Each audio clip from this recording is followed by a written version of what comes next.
Assalamualaikum warahmatullahi wabarakatuh. Saya Nita Muslim dengan NIM 230111121 yang menjelaskan tentang laporan tugas mata kuliah manajemen kinerja dan balas jasa. Di sini ada penyusunan sistem manajemen kinerja dan kompensasi. Pada dasar kasus Kipol System yaitu perusahaan manufaktur wayang harness kendaraan roda 2 dengan skala UMKM. Di sini ada 7 bagian pembahasan. Yang pertama ada profil perusahaan, kedua analisis jabatan, 3 sistem manajemen kinerja, 4 penyusunan KPI, 5 sistem kompensasi, lalu evaluasi sistem, dan terakhir kesimpulan dan rekomendasi. Masuk ke bab pertama itu profil perusahaan. Mengenal Kipol System. Kipol System itu perusahaan manufaktur wayang harness kendaraan roda 2 dengan sistem look and fly yang mulai dipasang tanpa memotong keberbawaan kendaraan, yang melayani pasar aftermarket maupun original equipment manufacturer OEM dengan fokus pada kualitas keamanan dan kemudahan pemasangan. Yang didirikan pada tahun 2026 sebagai UMKM berawal dari peluang di bidang aftermarket otomotif untuk instalasi kelistrikan yang praktis dan aman. Awal mula usahanya bermula dari harness lampu tipe standar untuk bengkel motor lampu LED 7, kini berkembang ke tipe upgrade untuk lampu LED atau HID serta memperluas jaringan ke toko aksesoris otomotif dan pelaku modifikasi kendaraan. Ada filosofi logo. Ini ada simbol petir yang melambangkan energi dan efisiensi perusahaan. Ada kabel dan konektor yang menunjukkan fokus pada wayang harness look and fly dan dibentuk oval menggambarkan sistem yang terintegrasi. Lalu ada warna hitam, kuning, dan abu-abu itu mencerminkan profesionalisme dan teknologi modern. Produk harness lampu look and fly itu ada 2 tipe yang tadi dibahas, ada tipe sederhana dan tipe update. Di sini bedanya itu kalau tipe sederhana itu untuk kebutuhan instalasi standar atau OEM berfungsi sebagai penghubung dasar sistem lampu yang dirancang sederhana, efisien dan tetap mengutamakan keamanan serta kemudahan pemasangan. Ada tipe upgrade di mana ditetapkan untuk performa pencahayaan LED atau LED, material dan stabilitas harus lebih baik sehingga pencahayaan lebih optimal, aman dan tahan lama. Adapun keunggulan produknya yaitu sistem plug and play tanpa merusak kabel asli kendaraan, instalasi mudah dan cepat, material dan terminal power berkualitas tinggi, tahan terhadap panas, desain presisi sesuai standar kelistrikan kendaraan dan minim risiko kesalahan pemasangan. Nah, ada visi dan misi perusahaannya. Kalau visi yaitu menjadikan perusahaan manufaktur wayang harness dengan skala UMKM terpercaya di Indonesia yang menghasilkan produk berkualitas tinggi, inovatif, dan mampu bersaing di pasar nasional maupun internasional. Perusahaan juga berkomitmen menghasilkan produk melalui proses produksi yang terstruktur, pengendalian kualitas ketat, dan pengembangan sumber daya manusia berkelanjutan. Dalam misi, satu menghasilkan produk wayang harness yang memenuhi standar kualitas keamanan dan keandalan. Kedua, memberikan pelayanan terbaik melalui ketetapan kualitas, kuantitas, dan waktu pengiriman. Ketiga, meningkatkan kompetensi sumber daya manusia melalui pelatihan dan pengembangan berkelanjutan. Keempat, itu menanamkan budaya disiplin, aman, efektif, dan berorientasi continuous improvement. Kelima, itu mengembangkan sistem manajemen yang profesional, transparan, dan berorientasi kepuasan standar. Nah, di sini ada struktur organisasi fungsional di mana direktur sebagai pimpinan tertingginya membawahi 11 divisi fungsional agar tugas kewenangan dan koordinasi antar bagiannya berjalan. Dan kepala produksi ini fokus analisis jabatan pada bab kedua. Nah, di sini ada alur proses bisnis perusahaan, di mana seluruh tahapan dilaksanakan berdasarkan standar operasional prosedur untuk menjamin kualitas, efisien, keselamatan kerja, dan ketepatan waktu pengiriman. Pertama, itu customer order, marketing, dan sales menerima PO dari pelanggan. Setelah itu, dikirim ke PPC, yaitu perencanaan produksi, dan kapasitas dan material. Material itu dikerjakan oleh terus terima cek dan simpanannya melalui PIFO. 'Terus, 'Terus,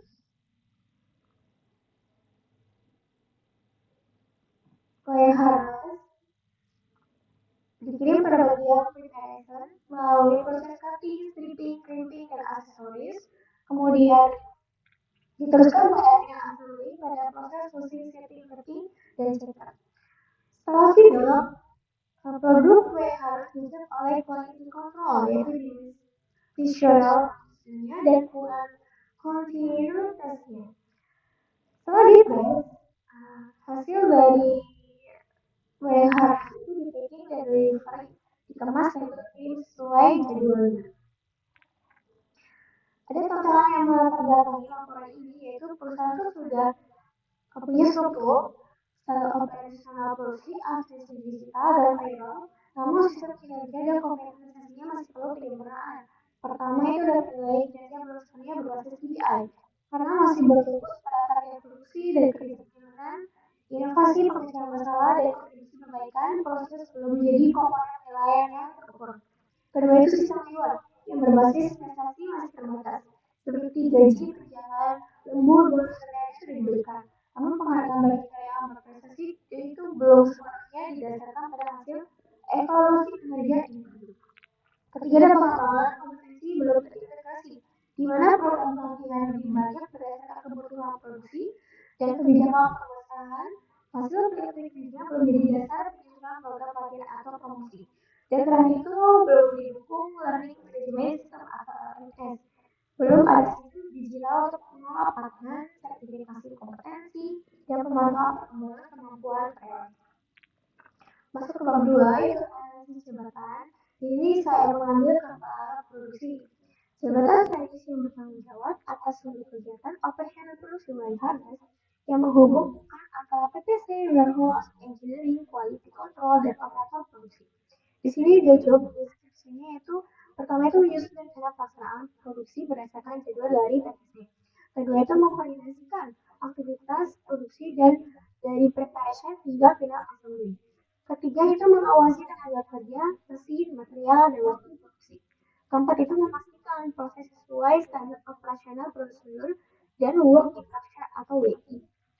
Kelima itu mengendalikan pencapaian target produksi harian, mingguan, dan bulan. Keenam itu berkoordinasi dengan BPC, warehouse, engineering, product development, dan quality control. Ketujuh itu mengevaluasi hasil produksi dan mengambil tindakan perbaikan.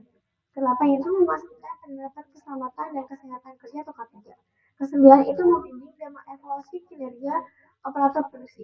Terakhir itu ada menyusun laporan kinerja produksi untuk direktur. Dan di sini ada job specification-nya, yaitu pendidikannya minimal S1 teknik industri, teknik mesin, teknik elektro, atau manajemen. Pengalaman itu minimal 1 tahun sebagai supervisor atau kepala produksi atau posisi yang setara di perusahaan manufaktur. Usianya itu 25 sampai 45 tahun.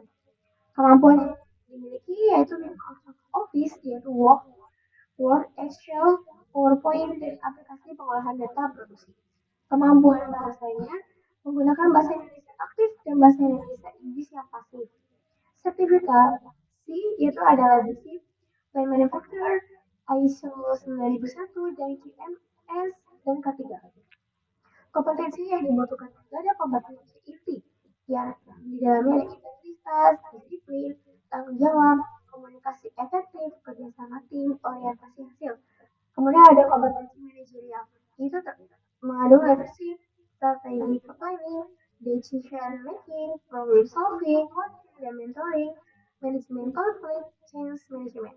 Terakhir ada kompetensi teknis, di mana prosesnya produksi wire harness, PPC, quality control, quality assurance, lean manufacture, dan KID 5L, 5S, pengendalian biaya produksi, ketiga, dan analisis data produksi. Nah, di sini ada targetnya, target pekerjaan utama dan standar kinerjanya. Itu pencapaian target produksi itu 100% sesuai dengan produksi share plan. Kedua, tingkat produktivitasnya itu harus kurang dari 1%. Ketetapan waktu penyelesaian produksinya itu harus kurang lebih 98% sesuai dengan jadwal. Efisiensi penggunaan metode 98% sesuai standar. Produktivitas produksi meningkat sesuai target perusahaan. Keselamatan kerja itu zero accidents. Program improvement itu minimal 2 usahanya per bulan. Kepuasan pelanggannya tidak ada komplain akibat keterlambatan atau kesalahan produksi. Apalagi terlalu banyak defect, defect internal. Kemudian ada bagiannya itu penyusunan sistem manajemen kinerja. Di sini tujuan penilaian kinerja menurut Augustus 2019 dan Armstrong 2022, manajemen kinerja adalah proses berkelanjutan sekaligus sarana komunikasi atasan bawahan untuk meningkatkan produktivitas dan kontribusi karyawan. Tujuannya itu satu, mengukur pencapaian target kerja berdasarkan key performance indikator atau KPI. Kedua itu menilai efektivitas pelaksanaan tugas sesuai job description. Ketiga itu menjadi dasar pemberian bonus, insentif, promosi, mutasi, dan penghargaan. Keempat itu mengidentifikasi kebutuhan pelatihan dan pengembangan kompetensi. Kelima adalah meningkatkan produktivitas, kualitas produk, efisiensi biaya, dan ketetapan waktu. Karena itu mendorong budaya continuous improvement melalui KIM dan QCC. Ketujuh itu mendukung pencapaian syarat-syarat quality, cost delivery, safety, dan productivity. Nah, di sini ada siklus manajemen kinerja berkelanjutan. Menurut Armstrong, tahun 2022, sistem manajemen kinerja adalah sistem berkelanjutan yang bukan hanya evaluasi di akhir periode. Tahap pertama, di sini perform planning atau perencanaan kinerja. Tahap pertama itu menentukan arah dan targetnya kerja yang harus dicapai oleh karyawan maupun organisasi. Pada tahap ini ditentukan oleh Key Result Area atau KRA, KPI, Key Performance Indicator, dan target kerja sesuai dengan prinsip SMART. Kedua itu perform execution atau pelaksanaan kinerja. Setelah target ditetapkan, karyawan mulai melaksanakan pekerjaan sesuai dengan rencana yang telah disusun. Pelaksanaan itu dilakukan dengan sesuai dengan job description, standard operational procedure, work instruction, dan ISO 9001. Selama pekerjaan berlangsung, perusahaan melakukan pemantauan melalui perform monitoring secara berkala. Monitoring itu dapat dilakukan di setiap hari melalui pengawasan terhadap produksi, kualitas produk, tingkat cacat, defeknya, terus ketepatan waktu pengiriman atau delivery-nya, maupun indikator operasional lainnya. Coaching dan mentoring. Hasil monitoring menjadi dasar bagi alasan untuk memberikan pembinaan kepada karyawan. Bentuknya dapat berupa diskusi, evaluasi, pendampingan, ataupun pelatihan. Kelima itu berarti dilakukan evaluasi formal terhadap pencapaian kinerja karyawan. Penilaian dilakukan menggunakan instrumen seperti formulir penilaian, seperti KPI, indikator kualitas, strategi, dan kerjasama. Terakhir, tahap terakhir adalah menyusun program peningkatan kinerja berdasarkan hasil penilaian kinerja. Program tersebut dapat berupa pemberian bonus, promosi, pelatihan, coaching, dan rotasi. Nah, hasil perform ini menjadi dasar penyusunan target periode berikutnya sehingga siklusnya berlangsung secara berkesinambungan atau continuous perform management. Ada metode penilaian KPI dan perilaku kerja. Sifat sistem memadukan penilaian berbasis hasil atau hasil orient dan perilaku behavior orient agar penilaian lebih objektif dan menyeluruh. Penilaian berdasarkan KPI. Ini di sini indikator kinerja sesuai jabatan masing-masing. Contohnya direktur, ada target perusahaan, profitabilitasnya, kepuasan pelanggannya. Kemudian kepala produksi itu target produksinya, defect rate-nya, efisiensi materialnya. HR itu ada pemenuhan tenaga kerjanya, pelatihan, dan tingkat over karyawan. PPC itu ada ketentuan jadwal, ketersediaan material, dan quality kontrak itu tingkat defect atau tingkat produk, efektivitas, dan seleksinya. Pilihan perilaku kerja. Selain hasil kerja, kita dinilai pula perilaku kerja karyawannya, seperti disiplin, komunikasi antara karyawan gimana, komunikasi dengan atasannya bagaimana, kepatuhan karyawan terhadap standar operasional prosedurnya, inisiatifnya, integritasnya, kerjasama timnya gimana, kepatuhan dalam ketiganya, atau continuous improve-nya, kekajiannya. Ada periode dan tahap yang menilai. Di sini ada monitoring target korupsi ada harian, terus revisi pencapaian KPI itu mingguan, penilaian kinerja itu bulanan, evaluasi pengembangan karya itu semester 6 bulan, terus evaluasi akhir kinerja itu tahunan. Di sini pihak yang menilai pada bagian kepala produksi, HRD, finance, marketing, product development, engineering, dan PPC itu dinilai oleh diri. Sedangkan maintenance, preparation, final assembly, quality control yang termasuk operator produksi itu yang dinilai oleh kepala produksi. Terus yang terakhir general affairs dinilai oleh kepala general affairs. Ada instrumen penilaian alur evaluasi kinerja. Di sini instrumen penilaiannya ada KPIs kejabatan, data absensi karyawan, laporan quality control, data ketetapan pengiriman delivery, data pelaksanaan kajian dan akuisisi, performance appraisal, laporan hasil produksi, data tingkat defect produk, rekap penggunaan material, catatan pelanggaran disiplin dan KPI. Dan di sini ada alur proses evaluasi kinerja. Pertama berarti kita menetapkan sasaran bersama dengan target kinerja dulu. Habis itu kita menyusun KPI oleh HRD bersama atasan langsung yang disosialisasikan terkait pada seluruh karyawan dengan pelaksanaan kerja sesuai dengan job description, atas review dan target. Kemudian memonitorkan dan terus berkala oleh selaku evaluasi akhir periode menggunakan perform appraisal dan rekap HRD evaluasi akhir oleh direktur. Maka hasil itu akan ditindaklanjuti apakah mendapatkan bonus, promosi, pelatihan, lokasi, ataupun pembinaan.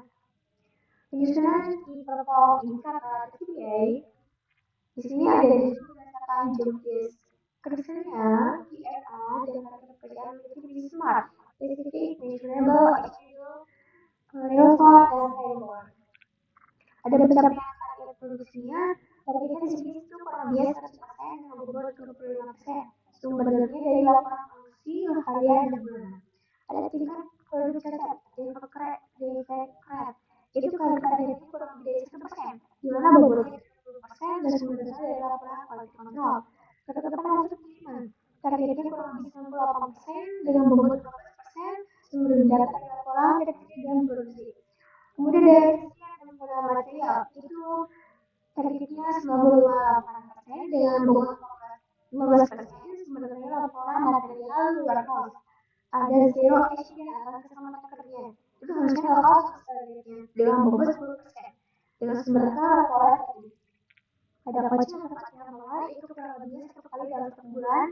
Ini dengan bobot 5%, sumber datanya adalah laporan HRD. Kemudian atau QCC yang diimplementasikan itu kurang lebih dua kali ya dalam 1 bulan dengan bobot 5% laporan kredit atau QCC. Kepatuhan terhadap SOP produk itu 95% dengan bobot 5% dari sumber data itu hasil audit internal. Maka di sini total bobotnya itu 100%. Penyusunan sistem kompensasi dan jasa. Di sini gizi bawahnya berbasis job grading. Jadi T4 system itu job gradingnya lebih ke keadilan internal karena jabatan yang tanggung jawab yang tinggi maka memperoleh kompensasi lebih tinggi. Yang pertama direktur itu menempati dari kepala produksi yang disusun oleh grade B seperti HRD, admin, finance, akunting, marketing, sales, product development, engineering, PPC. Kemudian lanjut oleh grade C yaitu warehouse, preparation, final assembly, quality control. Biasanya yang grade C itu bagian operator produksi. Kemudian ada grade D. Ini ada general affairs. Tunjangan sebagai kompensasi tidak langsung bertujuan memenuhi kebutuhan dasar, meningkatkan motivasi dan loyalitas, serta menciptakan lingkungan kerja yang aman, sehat, dan produktif. Di sini ada tunjangan hari raya, BPJS kesehatan, BPJS ketenagakerjaan, ada juga asuransi kerja dalam 2 kali ya dalam tahun. Kemudian ada APD pada bagian produksi, biasanya APD ini kayak seperti sarung tangan, terus kopi proyek, pelatihan kebutuhan profesi, kemudian tunjangan jabatan. Habisnya ada insentif, bonus, dan reward non finansial. Ada insentif kinerja, itu ada nilai KPI itu misalnya kalau dari 100% itu dapat 10% itu dari gaji pokok. Terus nilai KPI antara 90 sampai 99% itu maka 7%-nya gaji pokok. Terus nilai KPI 80-99% itu berarti 5%-nya dari gaji pokok. Terus nilai KPI kurang dari 80% itu tidak ada insentif. Terus ada bonus individu, ada bonus produksi, ada bonus tambahan, dan ada bonus proyek khusus. Ada reward ya, ada employee of the month, sertifikat penghargaan prestasi kerja, promosi jabatan berdasarkan hasil KPI, apresiasi pada rapat bulanan. Nah, jadi di sini mekanisme pemberian penghargaan itu atasan langsung menilai yang diverifikasi oleh HRD dan disahkan oleh direktur dan kesalahan yang menentukan bentuk penghargaan yang diterima oleh karyawan. Ada prinsip pay per month. Jadi hasil penilaian dari hubungan langsung dengan organisasi. Semakin sedikit KPI ya semakin besar penghargaan yang diterima. Ada nilai 80 itu kurang, harus ada perjanjian latihan, 80 itu cukup, dapat insentif, dari 90 sampai 100 itu dibilang baik, insentif dan reward. Lalu kalau misalnya dari sampai 100% yang sangat baik, kita akan mendapatkan insentif bonus dan promosi. Evaluasi sistem. Di sini ada kekuatan kelemahan reward system. Kelebihan. Yang pertama ada penilaian lebih objektif. Jadi seluruh karyawan dinilai dengan KPI sesuai tugas dan tanggung jawab jabatan. Kompensasi berbasis kinerja yang mendorong produktivitas dan kualitas kerja. Ketiga itu menciptakan motivasi kerja melalui hubungan jelas antara hasil kerja dan kompensasi. Keempat, ini adalah mendukung pengelolaan pengembangan sumber daya manusia lewat pelatihan, coaching, promosi, dan mutasi yang lebih tepat. Nah, ini ada data apa untuk pengambilan keputusan dari sumber daya manusia. Terus ada sisi kelemahannya. Sisi kelemahannya itu kemungkinan KPI yang membutuhkan waktu relatif lama karena tiap jabatan butuh indikator yang berbeda. Kedua, dan bergantung pada kedisiplinan atasan dalam monitoring dan evaluasi berpotensi tidak konsisten. Ketiga, ada masih beberapa formulir manual sehingga rekapitulasi lebih lambat dari sistem digital. Keempat, itu ada indikator perilaku kayak seperti kerjasama, tim, kepemimpinan, inisiatif, itu masih awal subjektivitas. Lahir ada perubahan target produksi akibat permintaan pelanggan tempat mempengaruhi pencapaian KPI. Nah, di sini ada kendala, risiko, dan solusinya. Kayak belum semua karyawan masuk KPI dan kendala bisnis. Ini jika solusi itu penilaian dimulai hubungan ada atau persepsi atasan. Itu sosialisasi dan pelatihan sistem KPI dulu karyawan. Kalau kendalanya atasan belum pelatihan atau lupa menilai objektif konsisten, maka risikonya itu potensi melakukan perubahan dari karyawan. Maka solusinya itu susunan pedoman penilaian seragam untuk semua atasan. Terus kalau kendalanya data produksi belum terintegrasi digital, maka risikonya target KPI tidak realistis akan terlalu tinggi atau rendah. Maka solusinya itu mengembangkan sistem penilaian berbasis digital.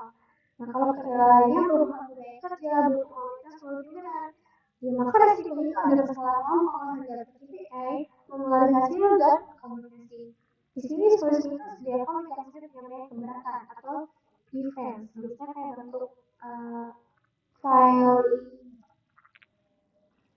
dan kesimpulan rekomendasi di sini pivot system jadi memiliki rencana sistem manajemen kinerja dan komunikasi yang terintegrasi mulai dari analisis jabatan, dari sistem manajemen kinerja, berbasis KPI, hingga sistem kompensasi yang berprinsip pay for performance. Jadi setiap jabatan itu memiliki uraian tugas, indikator kerja, dan target yang jelas dan terukur.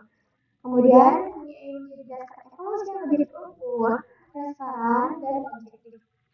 Kompensasi mengintegrasi gaji pokok dengan insentif, bonus, dan reward finansial. Kemudian dari sistem telah memiliki prinsip objektivitas, keadilan, kesesuaian, dan akuntabilitas. Nah, jadi walaupun masih banyak kendala seperti potensi subjektivitas penilaian dan kebutuhan digitalisasi, berbagai alternatif solusi telah dirumuskan agar implementasi berjalan efektif dan berkelanjutan. Nah, rekomendasi dari para keuangan. Rekomendasi implementasinya satu, sosialisasi tujuan dari KPI Prosedur kalian. Kedua, susun standar operasional prosedur untuk pelaksanaan penilaian kinerja. Ketiga, latih atasan dalam institusional target dan evaluasi tim perform indikator. Keempat, itu kembangkan sistem digital strategis untuk efisiensi proses. Kelima, itu evaluasi indikator KPI secara berangkat relevan. Nah, saran pengelola tadi itu dashboard KPI digital. Harusnya integrasi KPI ini dengan dashboard real time untuk monitoring manajemen. Terus ada GP appraise kamu itu penilaian dari atasan rekan kerja bawahan dan assessment. Karena di T4 system ini masih penilaiannya dari atasan, jadi belum kita yang perlu jadi apresial. Kemudian nanti analisis dari kinerja, produktivitas, absensi dan outnya tercatat driven decision. Terus penghargaan tim. Tadi apresiasi capaian timnya, inovasi dan kontribusi program kalian adaptasi. Oke, sekian presentasi saya kurang lebih. Assalamualaikum warahmatullahi